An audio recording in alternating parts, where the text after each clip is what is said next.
Republic Kannada ನ್ಯೂಸ್ಗೆ ಸ್ವಾಗತ. ನಾನು ಶ್ರೀಪಾದ್ ಪಾಟೀಲ್. ಬೀದರ್ನ ನಂತರ ಮಂಗಳೂರಿನಲ್ಲಿಯೂ ಕೂಡ ಬ್ಯಾಂಕ್ ರಾಬರಿ ಆಗಿರುವಂತದ್ದು. ಈಗ ಈ ಬ್ಯಾಂಕ್ನ ದರೋಡೆ ವಿಚಾರಕ್ಕೆ ಸಂಬಂಧಪಟ್ಟಂತೆ ಅಪ್ಡೇಟ್ಗಳು ಲಭ್ಯ ಆಗ್ತಾ ಇದೆ.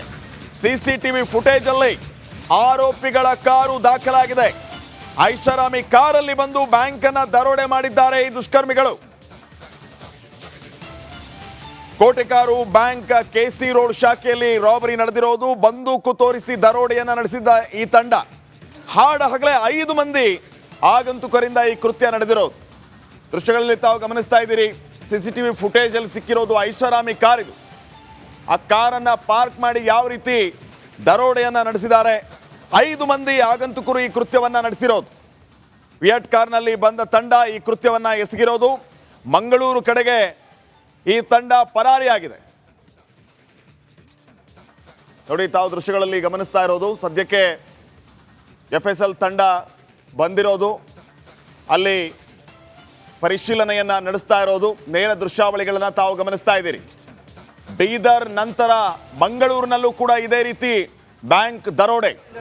ಈ ವಿಚಾರಕ್ಕೆ ಸಂಬಂಧಪಟ್ಟಂಗೆ ಈಗ ಅಧಿಕಾರಿಗಳು ಸ್ಥಳಕ್ಕೆ ಭೇಟಿಯನ್ನು ನೀಡಿದ್ದಾರೆ.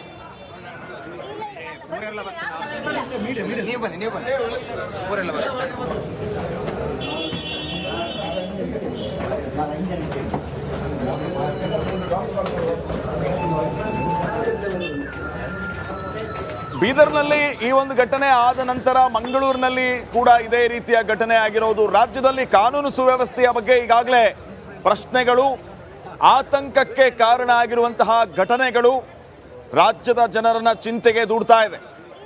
ಈ ಬಗ್ಗೆ ಪೊಲೀಸರು ಏನ್ ಮಾಡ್ತಾ ಇದ್ದಾರೆ? ಹಾಡ ಹಗಲೇ ಇಂಥ ದರೋಡೆಗಳಾಗ್ತಾ ಇದೆ, ದುಷ್ಕೃತ್ಯವನ್ನ ಎಸಗುವಂತ ಕೆಲಸ ಆಗ್ತಾ ಇದೆ. ಹಾಗಿದ್ರೆ ಸರ್ಕಾರ, ಪೊಲೀಸರು ಏನ್ ಮಾಡ್ತಿದ್ದಾರೆ ಅನ್ನುವಂತಹ ಪ್ರಶ್ನೆಯ ಜೊತೆಗೆ ಸಾವಿರಾರು ಸಂಖ್ಯೆಯಲ್ಲಿ ಬ್ಯಾಂಕ್ಗಳಿಗೆ ಗ್ರಾಹಕರು ಬರ್ತಾ ಇರ್ತಾರೆ, ಹೋಗ್ತಿರ್ತಾರೆ. ಏನಾದರೂ ಹೆಚ್ಚು ಕಡಿಮೆ ಆದರೆ ಯಾರು ಹೊಣೆ? ಬ್ಯಾಂಕ್ಗಳಿಗೆ ಹೋಗೋದಕ್ಕೂ ಕೂಡ ಈಗ ಭಯ ಬೀಳುವಂತಹ ಪರಿಸ್ಥಿತಿ ನಿರ್ಮಾಣವಾಗಿದೆ ರಾಜ್ಯದಲ್ಲಿ. ಬೀದರ್ನ ನಂತರ ಮಂಗಳೂರಿನಲ್ಲಿ ಅಂಥದ್ದೇ ಪರಿಸ್ಥಿತಿ. ಐಷಾರಾಮಿ ಕಾರಲ್ಲಿ 5 ಜನರ ತಂಡ ಬರುತ್ತೆ, ರಾಬರಿ ಮಾಡ್ತಾರೆ, ಮಂಗಳೂರು ಕಡೆ ಪರಾರಿ ಆಗ್ತಾರೆ. ನಿನ್ನೆ ಬೀದರ್ನಲ್ಲಿ ಏನು ಘಟನೆ ಆಯಿತು ಗಮನಿಸಿದ್ದೀರಿ. ಹೈದರಾಬಾದ್ನಲ್ಲಿ ಫೈರಿಂಗ್ ಕೂಡ ಮಾಡಲಾಯಿತು. ಅಂದರೆ ಈಗ ಈ ರೀತಿ ಇವರು ಪ್ರೀ ಪ್ಲಾನ್ ಮಾಡಿಕೊಂಡು ಐಷಾರಾಮಿಯಾಗಿ ಬಂದು ಬಿಂದಾಸ್ ಆಗಿ ಬ್ಯಾಂಕ್ಗಳನ್ನು ದರೋಡೆ ಮಾಡ್ತಾ ಇದ್ದಾರೆ ಅಂತಂದರೆ ಈ ಕಳ್ಳಕಾಕರಿಗೆ ಪೊಲೀಸರ ಭಯ ಅನ್ನುವಂಥದ್ದೇ ಇಲ್ವಾ? ಅದರಲ್ಲೂ ಬೀದರ್ನಲ್ಲಿ ಆ ಬ್ಯಾಂಕ್ನ ಪಕ್ಕದಲ್ಲಿ ತಹಶೀಲ್ದಾರ್ ಆಫೀಸ್ ಇದೆ, DC ಆಫೀಸ್ ಇದೆ. ಆದಾಗ್ಯೂ ಕೂಡ ಈ ರೀತಿ ಹಾಡು ಹಗಲೇ ದರೋಡೆ. ಇನ್ನು ಮಂಗಳೂರಿನಲ್ಲಿಯೂ ಕೂಡ ಅಷ್ಟೇ.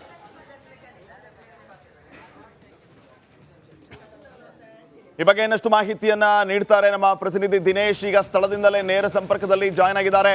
ದಿನೇಶ್, ಸದ್ಯಕ್ಕೆ ಏನ್ ನಡೀತಾ ಇದೆ, ಏನ್ ಅಪ್ಡೇಟ್ಸ್ ಕೊಡ್ತೀರಿ?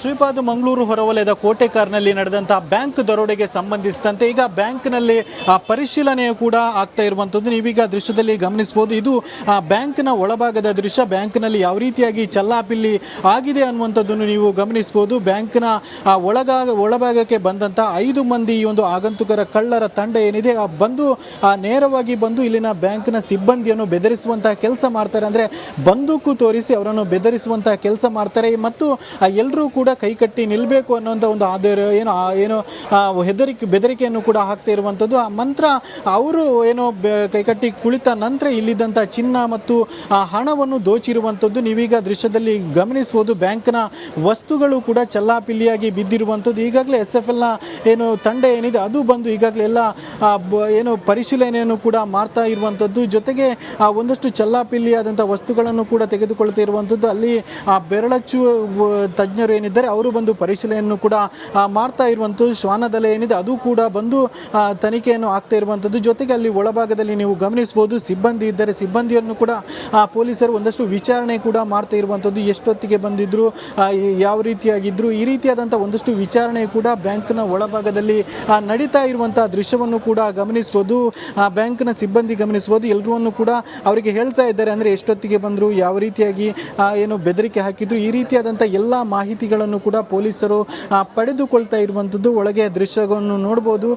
SFLನ ತಂಡ ಎಲ್ಲ ರೀತಿಯಾದಂಥ ಪರಿಶೀಲನೆಯನ್ನು ಕೂಡ ಮಾಡ್ತಾ ಇರುವಂಥದ್ದು. ಮತ್ತೊಂದು ಭಾಗದಲ್ಲಿ ಪೊಲೀಸರು ಏನಿದ್ದಾರೆ ಅವರು ಇಲ್ಲಿನ ಸಿಬ್ಬಂದಿ ಅಂದರೆ ಈ ಒಂದು ಘಟನೆ ಆಗ್ತಾ ಇರುವಂಥ ಸಂದರ್ಭದಲ್ಲಿ ಇದ್ದಂಥ ಸಿಬ್ಬಂದಿಯನ್ನು ಕೂಡ ಏನು ಮಾತಾಡಿಸ್ತಾ ಇರುವಂಥದ್ದು. ಅವರಿಂದಲೂ ಕೂಡ ಹೆಚ್ಚಿನ ಮಾಹಿತಿಯನ್ನು ಕೂಡ ಪಡೆದುಕೊಳ್ತಾ ಇರುವಂಥದ್ದು. ಚಿನ್ನ ಪರಿವೀಕ್ಷಕರು ಈಗ ರಿಪಬ್ಲಿಕ್ ಅನ್ನೋದ್ರ ಜೊತೆ ಮಾತಾಡ್ತಾ ಹೇಳಿದರು ಅಂದರೆ 5 ಮಂದಿ ಏಕಾಏಕಿ ಬಂದು ಗನ್ ತೋರಿಸಿ ಈ ರೀತಿಯಾದ ಕೃತ್ಯ ಗೈದಿರುವಂಥದ್ದು. ಬ್ಯಾಂಕ್ನಲ್ಲಿ ಕೇವಲ 3 ಮಂದಿ ಸಿಬ್ಬಂದಿಯಷ್ಟೇ ಇದ್ದರು ಮತ್ತು ಹೆಚ್ಚಿನ ಗ್ರಾಹಕರು ಇರಲಿಲ್ಲ. ಹೀಗಾಗಿ ಏಕಾಏಕಿ ನುಗ್ಗಿದವರು ಈ ರೀತಿಯಾದಂಥ ಕೃತ್ಯವನ್ನು ಎಸಗಿದ್ದಾರೆ ಸಿಕ್ಕರೆ ಮಾತಾಡಿಸಿ ಅವ್ರನ್ನ ಇರುವಂಥದ್ದು. ಜೊತೆಗೆ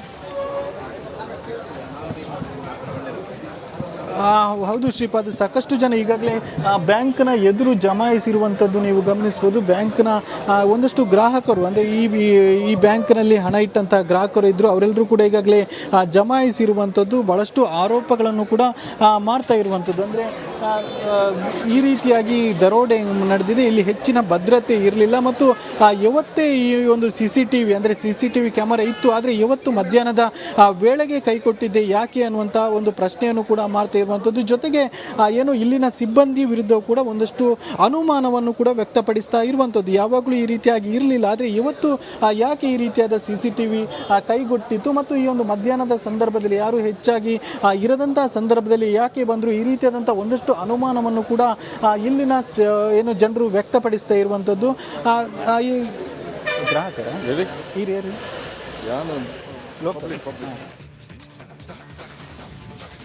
ಮತ್ತೆ ಸಂಭವಿಸಿದಂತಹ ರಿಪಬ್ಲಿಕ್ ಕನ್ನಡ ನ್ಯೂಸ್ಗೆ ಸ್ವಾಗತ. ನಾನು ಶ್ರೀಪಾದ್ ಪಾಟೀಲ್. ಬೀದರ್ನ ನಂತರ ಮಂಗಳೂರಿನಲ್ಲಿಯೂ ಕೂಡ ಬ್ಯಾಂಕ್ ರಾಬರಿ ಆಗಿರುವಂತದ್ದು. ಈಗ ಈ ಬ್ಯಾಂಕ್ನ ದರೋಡೆ ವಿಚಾರಕ್ಕೆ ಸಂಬಂಧಪಟ್ಟಂತೆ ಅಪ್ಡೇಟ್ಗಳು ಲಭ್ಯ ಆಗ್ತಾ ಇದೆ. CCTV ಫುಟೇಜ್ ಅಲ್ಲಿ ಆರೋಪಿಗಳ ಕಾರು ದಾಖಲಾಗಿದೆ. ಐಷಾರಾಮಿ ಕಾರಲ್ಲಿ ಬಂದು ಬ್ಯಾಂಕ್ ಅನ್ನ ದರೋಡೆ ಮಾಡಿದ್ದಾರೆ ಈ ದುಷ್ಕರ್ಮಿಗಳು. ಕೋಟೆಕಾರು ಬ್ಯಾಂಕ್ KC ರೋಡ್ ಶಾಖೆಯಲ್ಲಿ ರಾಬರಿ ನಡೆದಿರೋದು. ಬಂದೂಕು ತೋರಿಸಿ ದರೋಡೆಯನ್ನ ನಡೆಸಿದ್ದ ಈ ತಂಡ ಹಾಡ ಹಗಲೇ 5 ಮಂದಿ ಆಗಂತುಕರಿಂದ ಈ ಕೃತ್ಯ ನಡೆದಿರೋದು. ದೃಶ್ಯಗಳಲ್ಲಿ ತಾವು ಗಮನಿಸ್ತಾ ಇದ್ದೀರಿ. CCTV ಫುಟೇಜ್ ಅಲ್ಲಿ ಸಿಕ್ಕಿರೋದು ಐಷಾರಾಮಿ ಕಾರ್. ಇದು ಆ ಕಾರನ್ನ ಪಾರ್ಕ್ ಮಾಡಿ ಯಾವ ರೀತಿ ದರೋಡೆಯನ್ನ ನಡೆಸಿದ್ದಾರೆ. 5 ಮಂದಿ ಆಗಂತುಕರು ಈ ಕೃತ್ಯವನ್ನ ನಡೆಸಿರೋದು. ವಿಯಟ್ ಕಾರ್ನಲ್ಲಿ ಬಂದ ತಂಡ ಈ ಕೃತ್ಯವನ್ನ ಎಸಗಿರೋದು. ಮಂಗಳೂರು ಕಡೆಗೆ ಈ ತಂಡ ಪರಾರಿಯಾಗಿದೆ.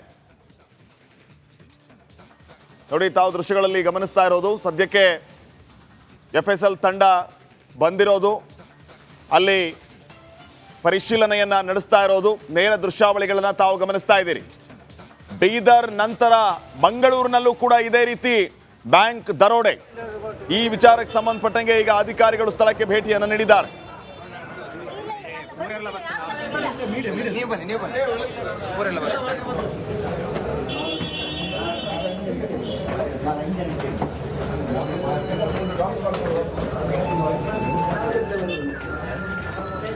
ಬೀದರ್ನಲ್ಲಿ ಈ ಒಂದು ಘಟನೆ ಆದ ನಂತರ ಮಂಗಳೂರಿನಲ್ಲಿ ಕೂಡ ಇದೇ ರೀತಿಯ ಘಟನೆ ಆಗಿರೋದು. ರಾಜ್ಯದಲ್ಲಿ ಕಾನೂನು ಸುವ್ಯವಸ್ಥೆಯ ಬಗ್ಗೆ ಈಗಾಗಲೇ ಪ್ರಶ್ನೆಗಳು, ಆತಂಕಕ್ಕೆ ಕಾರಣ ಆಗಿರುವಂತಹ ಘಟನೆಗಳು ರಾಜ್ಯದ ಜನರನ್ನ ಚಿಂತೆಗೆ ದೂಡ್ತಾ ಇದೆ. ಈ ಬಗ್ಗೆ ಪೊಲೀಸರು ಏನ್ ಮಾಡ್ತಾ ಇದ್ದಾರೆ? ಹಾಡ ಹಗಲೇ ಇಂಥ ದರೋಡೆಗಳಾಗ್ತಾ ಇದೆ, ದುಷ್ಕೃತ್ಯವನ್ನ ಎಸಗುವಂತ ಕೆಲಸ ಆಗ್ತಾ ಇದೆ. ಹಾಗಿದ್ರೆ ಸರ್ಕಾರ, ಪೊಲೀಸರು ಏನ್ ಮಾಡ್ತಿದ್ದಾರೆ ಅನ್ನುವಂತಹ ಪ್ರಶ್ನೆಯ ಜೊತೆಗೆ ಸಾವಿರಾರು ಸಂಖ್ಯೆಯಲ್ಲಿ ಬ್ಯಾಂಕ್ಗಳಿಗೆ ಗ್ರಾಹಕರು ಬರ್ತಾ ಇರ್ತಾರೆ, ಹೋಗ್ತಿರ್ತಾರೆ. ಏನಾದರೂ ಹೆಚ್ಚು ಕಡಿಮೆ ಆದರೆ ಯಾರು ಹೊಣೆ? ಬ್ಯಾಂಕ್ಗಳಿಗೆ ಹೋಗೋದಕ್ಕೂ ಕೂಡ ಈಗ ಭಯ ಬೀಳುವಂತಹ ಪರಿಸ್ಥಿತಿ ನಿರ್ಮಾಣವಾಗಿದೆ ರಾಜ್ಯದಲ್ಲಿ. ಬೀದರ್ನ ನಂತರ ಮಂಗಳೂರಿನಲ್ಲಿ ಅಂಥದ್ದೇ ಪರಿಸ್ಥಿತಿ. ಐಷಾರಾಮಿ ಕಾರಲ್ಲಿ 5 ಜನರ ತಂಡ ಬರುತ್ತೆ, ರಾಬರಿ ಮಾಡ್ತಾರೆ, ಮಂಗಳೂರು ಕಡೆ ಪರಾರಿ ಆಗ್ತಾರೆ. ನಿನ್ನೆ ಬೀದರ್ನಲ್ಲಿ ಏನು ಘಟನೆ ಆಯಿತು ಗಮನಿಸಿದ್ದೀರಿ. ಹೈದರಾಬಾದ್ನಲ್ಲಿ ಫೈರಿಂಗ್ ಕೂಡ ಮಾಡಲಾಯಿತು. ಅಂದರೆ ಈಗ ಈ ರೀತಿ ಇವರು ಪ್ರೀ ಪ್ಲಾನ್ ಮಾಡಿಕೊಂಡು ಐಷಾರಾಮಿಯಾಗಿ ಬಂದು ಬಿಂದಾಸ್ ಆಗಿ ಬ್ಯಾಂಕ್ಗಳನ್ನು ದರೋಡೆ ಮಾಡ್ತಾ ಇದ್ದಾರೆ ಅಂತಂದರೆ ಈ ಕಳ್ಳಕಾಕರಿಗೆ ಪೊಲೀಸರ ಭಯ ಅನ್ನುವಂಥದ್ದೇ ಇಲ್ವಾ? ಅದರಲ್ಲೂ ಬೀದರ್ನಲ್ಲಿ ಆ ಬ್ಯಾಂಕ್ನ ಪಕ್ಕದಲ್ಲಿ ತಹಶೀಲ್ದಾರ್ ಆಫೀಸ್ ಇದೆ, DC ಆಫೀಸ್ ಇದೆ. ಆದಾಗ್ಯೂ ಕೂಡ ಈ ರೀತಿ ಹಾಡು ಹಗಲೇ ದರೋಡೆ. ಇನ್ನು ಮಂಗಳೂರಿನಲ್ಲಿಯೂ ಕೂಡ ಅಷ್ಟೇ.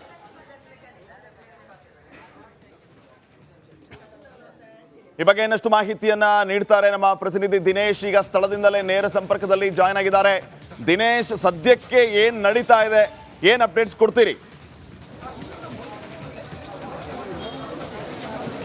ಶ್ರೀಪಾದ್ ಮಂಗಳೂರು ಹೊರವಲಯದ ಕೋಟೆಕಾರ್ನಲ್ಲಿ ನಡೆದಂತಹ ಬ್ಯಾಂಕ್ ದರೋಡೆಗೆ ಸಂಬಂಧಿಸಿದಂತೆ ಈಗ ಬ್ಯಾಂಕ್ನಲ್ಲಿ ಪರಿಶೀಲನೆಯು ಕೂಡ ಆಗ್ತಾ ಇರುವಂಥದ್ದು ನೀವೀಗ ದೃಶ್ಯದಲ್ಲಿ ಗಮನಿಸಬಹುದು. ಇದು ಬ್ಯಾಂಕ್ನ ಒಳಭಾಗದ ದೃಶ್ಯ. ಬ್ಯಾಂಕ್ನಲ್ಲಿ ಯಾವ ರೀತಿಯಾಗಿ ಚಲ್ಲಾಪಿಲ್ಲಿ ಆಗಿದೆ ಅನ್ನುವಂಥದ್ದನ್ನು ನೀವು ಗಮನಿಸಬಹುದು. ಬ್ಯಾಂಕ್ನ ಒಳಭಾಗಕ್ಕೆ ಬಂದಂಥ 5 ಮಂದಿ ಈ ಒಂದು ಆಗಂತುಕರ ಕಳ್ಳರ ತಂಡ ಏನಿದೆ ಬಂದು ನೇರವಾಗಿ ಬಂದು ಇಲ್ಲಿನ ಬ್ಯಾಂಕ್ನ ಸಿಬ್ಬಂದಿಯನ್ನು ಬೆದರಿಸುವಂತಹ ಕೆಲಸ ಮಾಡ್ತಾರೆ. ಅಂದರೆ ಬಂದೂಕು ತೋರಿಸಿ ಅವರನ್ನು ಬೆದರಿಸುವಂತಹ ಕೆಲಸ ಮಾಡ್ತಾರೆ ಮತ್ತು ಎಲ್ಲರೂ ಕೂಡ ಕೈಕಟ್ಟಿ ನಿಲ್ಲಬೇಕು ಅನ್ನೋಂಥ ಒಂದು ಏನು ಬೆದರಿಕೆಯನ್ನು ಕೂಡ ಹಾಕ್ತಾ ಇರುವಂಥದ್ದು. ಆ ಮಂತ್ರ ಅವರು ಏನೋ ಕೈಕಟ್ಟಿ ಕುಳಿತ ನಂತರ ಇಲ್ಲಿದ್ದಂಥ ಚಿನ್ನ ಮತ್ತು ಹಣವನ್ನು ದೋಚಿರುವಂಥದ್ದು ನೀವೀಗ ದೃಶ್ಯದಲ್ಲಿ ಗಮನಿಸಬಹುದು. ಬ್ಯಾಂಕ್ನ ವಸ್ತುಗಳು ಕೂಡ ಚಲ್ಲಾಪಿಲ್ಲಿಯಾಗಿ ಬಿದ್ದಿರುವಂಥದ್ದು. ಈಗಾಗಲೇ SFLನ ಏನು ತಂಡ ಏನಿದೆ ಅದು ಬಂದು ಈಗಾಗಲೇ ಎಲ್ಲ ಏನು ಪರಿಶೀಲನೆಯನ್ನು ಕೂಡ ಮಾಡ್ತಾ ಇರುವಂಥದ್ದು. ಜೊತೆಗೆ ಒಂದಷ್ಟು ಚಲ್ಲಾಪಿಲ್ಲಿಯಾದಂಥ ವಸ್ತುಗಳನ್ನು ಕೂಡ ತೆಗೆದುಕೊಳ್ತಾ ಇರುವಂಥದ್ದು. ಅಲ್ಲಿ ಬೆರಳಚ್ಚು ತಜ್ಞರು ಏನಿದ್ದಾರೆ ಅವರು ಬಂದು ಪರಿಶೀಲನೆಯನ್ನು ಕೂಡ ಮಾಡ್ತಾ ಇರುವಂಥದ್ದು. ಶ್ವಾನದಲೆ ಏನಿದೆ ಅದು ಕೂಡ ಬಂದು ತನಿಖೆಯನ್ನು ಆಗ್ತಾ ಇರುವಂಥದ್ದು. ಜೊತೆಗೆ ಅಲ್ಲಿ ಒಳಭಾಗದಲ್ಲಿ ನೀವು ಗಮನಿಸಬಹುದು ಸಿಬ್ಬಂದಿ ಇದ್ದಾರೆ. ಸಿಬ್ಬಂದಿಯನ್ನು ಕೂಡ ಪೊಲೀಸರು ಒಂದಷ್ಟು ವಿಚಾರಣೆ ಕೂಡ ಮಾಡ್ತಾ ಇರುವಂಥದ್ದು. ಎಷ್ಟೊತ್ತಿಗೆ ಬಂದಿದ್ರು, ಯಾವ ರೀತಿಯಾಗಿದ್ರು, ಈ ರೀತಿಯಾದಂಥ ಒಂದಷ್ಟು ವಿಚಾರಣೆ ಕೂಡ ಬ್ಯಾಂಕ್ನ ಒಳಭಾಗದಲ್ಲಿ ನಡೀತಾ ಇರುವಂಥ ದೃಶ್ಯವನ್ನು ಕೂಡ ಗಮನಿಸಬಹುದು. ಬ್ಯಾಂಕ್ನ ಸಿಬ್ಬಂದಿ ಗಮನಿಸಬಹುದು. ಎಲ್ಲರನ್ನು ಕೂಡ ಅವರಿಗೆ ಹೇಳ್ತಾ ಇದ್ದಾರೆ, ಅಂದರೆ ಎಷ್ಟೊತ್ತಿಗೆ ಬಂದರು, ಯಾವ ರೀತಿಯಾಗಿ ಏನು ಬೆದರಿಕೆ ಹಾಕಿದ್ರು, ಈ ರೀತಿಯಾದಂಥ ಎಲ್ಲ ಮಾಹಿತಿಗಳನ್ನು ಕೂಡ ಪೊಲೀಸರು ಪಡೆದುಕೊಳ್ತಾ ಇರುವಂಥದ್ದು. ಒಳಗೆ ದೃಶ್ಯವನ್ನು ನೋಡ್ಬೋದು. SFLನ ತಂಡ ಎಲ್ಲ ರೀತಿಯಾದಂಥ ಪರಿಶೀಲನೆಯನ್ನು ಕೂಡ ಮಾಡ್ತಾ ಇರುವಂಥದ್ದು. ಮತ್ತೊಂದು ಭಾಗದಲ್ಲಿ ಪೊಲೀಸರು ಏನಿದ್ದಾರೆ ಅವರು ಇಲ್ಲಿನ ಸಿಬ್ಬಂದಿ, ಅಂದರೆ ಈ ಒಂದು ಘಟನೆ ಆಗ್ತಾ ಇರುವಂಥ ಸಂದರ್ಭದಲ್ಲಿ ಇದ್ದಂಥ ಸಿಬ್ಬಂದಿಯನ್ನು ಕೂಡ ಏನು ಮಾತಾಡಿಸ್ತಾ ಇರುವಂಥದ್ದು. ಅವರಿಂದಲೂ ಕೂಡ ಹೆಚ್ಚಿನ ಮಾಹಿತಿಯನ್ನು ಕೂಡ ಪಡೆದುಕೊಳ್ತಾ ಇರುವಂಥದ್ದು. ಚಿನ್ನ ಪರಿವೀಕ್ಷಕರು ಈಗ ರಿಪಬ್ಲಿಕ್ ಅನ್ನೋದ್ರ ಜೊತೆ ಮಾತಾಡ್ತಾ ಹೇಳಿದರು, ಅಂದರೆ 5 ಮಂದಿ ಏಕಾಏಕಿ ಬಂದು ಗನ್ ತೋರಿಸಿ ಈ ರೀತಿಯಾದ ಕೃತ್ಯ ಗೈದಿರುವಂಥದ್ದು. ಬ್ಯಾಂಕ್ನಲ್ಲಿ ಕೇವಲ 3 ಮಂದಿ ಸಿಬ್ಬಂದಿ ಅಷ್ಟೇ ಇದ್ದರು ಮತ್ತು ಹೆಚ್ಚಿನ ಗ್ರಾಹಕರು ಇರಲಿಲ್ಲ. ಹೀಗಾಗಿ ಏಕಾಏಕಿ ನುಗ್ಗಿದವರು ಈ ರೀತಿಯಾದಂಥ ಕೃತ್ಯವನ್ನು ಎಸಗಿದ್ದಾರೆ. ಮಾತಾಡಿಸಿ ಅವ್ರನ್ನ ಇರುವಂಥದ್ದು. ಜೊತೆಗೆ ಹೌದು ಶ್ರೀಪಾದ್, ಸಾಕಷ್ಟು ಜನ ಈಗಾಗಲೇ ಬ್ಯಾಂಕ್ನ ಎದುರು ಜಮಾಯಿಸಿರುವಂಥದ್ದು ನೀವು ಗಮನಿಸ್ಬೋದು. ಬ್ಯಾಂಕ್ನ ಒಂದಷ್ಟು ಗ್ರಾಹಕರು, ಅಂದರೆ ಈ ಬ್ಯಾಂಕ್ನಲ್ಲಿ ಹಣ ಇಟ್ಟಂಥ ಗ್ರಾಹಕರು ಇದ್ದರು, ಅವರೆಲ್ಲರೂ ಕೂಡ ಈಗಾಗಲೇ ಜಮಾಯಿಸಿರುವಂಥದ್ದು. ಭಾಳಷ್ಟು ಆರೋಪಗಳನ್ನು ಕೂಡ ಮಾಡ್ತಾ ಇರುವಂಥದ್ದು. ಅಂದರೆ ಈ ರೀತಿಯಾಗಿ ದರೋಡೆ ನಡೆದಿದೆ, ಇಲ್ಲಿ ಹೆಚ್ಚಿನ ಭದ್ರತೆ ಇರಲಿಲ್ಲ ಮತ್ತು ಯಾವತ್ತೇ ಈ ಒಂದು CCTV ಅಂದರೆ CCTV ಕ್ಯಾಮರಾ ಇತ್ತು, ಆದರೆ ಇವತ್ತು ಮಧ್ಯಾಹ್ನದ ವೇಳೆಗೆ ಕೈಕೊಟ್ಟಿದ್ದೆ ಯಾಕೆ ಅನ್ನುವಂಥ ಒಂದು ಪ್ರಶ್ನೆಯನ್ನು ಕೂಡ ಮಾಡ್ತಾ ಇರುವಂಥದ್ದು. ಜೊತೆಗೆ ಏನು ಇಲ್ಲಿನ ಸಿಬ್ಬಂದಿ ವಿರುದ್ಧ ಕೂಡ ಒಂದಷ್ಟು ಅನುಮಾನವನ್ನು ಕೂಡ ವ್ಯಕ್ತಪಡಿಸ್ತಾ ಇರುವಂಥದ್ದು. ಯಾವಾಗಲೂ ಈ ರೀತಿಯಾಗಿ ಇರಲಿಲ್ಲ, ಆದರೆ ಇವತ್ತು ಯಾಕೆ ಈ ರೀತಿಯಾದ CCTV ಕೈಗೊಟ್ಟಿತ್ತು ಮತ್ತು ಈ ಒಂದು ಮಧ್ಯಾಹ್ನದ ಸಂದರ್ಭದಲ್ಲಿ ಯಾರು ಹೆಚ್ಚಾಗಿ ಇರದಂಥ ಸಂದರ್ಭದಲ್ಲಿ ಯಾಕೆ ಬಂದರು, ಈ ರೀತಿಯಾದಂಥ ಒಂದಷ್ಟು ಅನುಮಾನವನ್ನು ಕೂಡ ಇಲ್ಲಿನ ಏನು ಜನರು ವ್ಯಕ್ತಪಡಿಸ್ತಾ ಇರುವಂಥದ್ದು. ಈ ಗ್ರಾಹಕರ ಹಿರಿಯರು